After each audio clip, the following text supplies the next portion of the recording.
Have you ever looked at another artist's artwork and were completely mesmerized? Drooling over the screen, but you could put their art under a microscope to check the chemical composition mesmerized? Have you ever thought, man, I wish my art could look like that? If so, same, I feel that way all the time. If you couldn't tell by the title, thumbnail, or my description just now, this video is about how to analyze and learn someone else's art style. Warning, speaker has never felt the slightest bit satisfied by their own art, so it's the blind leading the blind here. The process of learning someone's art style can be split into two parts, replication and application. Replication is very simple to understand. You take an artwork of the artist and you replicate it as close as you possibly can. This is the easiest way to understand someone else's process and figure out how it works.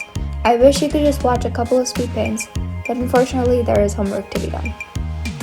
When you're picking an artwork, make sure it does heavily incorporate the style you want to learn so that it's not pointless. Don't pick a landscape if you're attempting to learn how they stylize characters and things to that extent. But also, artists can have different styles, and just make sure you're picking an artwork that does have the style you want. Also, side note, pick an artwork you like, just so that you'll actually have fun. Personally, the artist I've picked for this video is Cryosart from Redbubble, because I really like the way they do their line art. I particularly really like this fan art of Hu Tao from Genshin Impact that I also made my phone wallpaper because it's that good, hence why I chose it for the replication. Also, do note that it is not necessary to copy an entire artwork, even parts of one, maybe just the face is enough. You're not actually trying to create a new artwork, you're just trying to learn. The reason I do it this way is because it's fun, and also that's how we were taught in school and it would kind of feel like treason not to. In your recopy, try to focus more on the aspects of the art style that you like and are drawn to, like maybe the color palette, stylization, etc., as that is what you're trying to learn. Feel free to ignore everything else.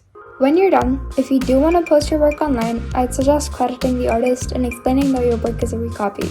Let's not be rude, y'all. Okay, so my recopy is also done. It's not exact, but I try to focus on the line art to better understand how it was done, which was the point, so I'd call that a success. The second part of the process is application, where you create your own artwork using the art style that you just recopied, so you can figure out how to apply what you've learned to something else, without the original artwork to guide you. I did technically create this fan art of Sparkle inspired by Cryos' art style, but since I did that before doing the recopy, I've unfortunately decided that it doesn't count. I didn't really know what to draw, so I went on Pinterest and searched up person and picked this image of this dude. Something about the joy in his expression was just calling to me, or something. Now, how to do the second part does depend on what you're making, whether you're looking at a reference or not, etc. So I don't have any general advice, but for mine specifically, I drew a very rough sketch with the proportions of the reference.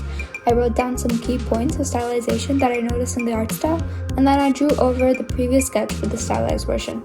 After that, I just continued drawing, making sure to look at both the reference and the artist's artworks, and tried to make something I was satisfied with.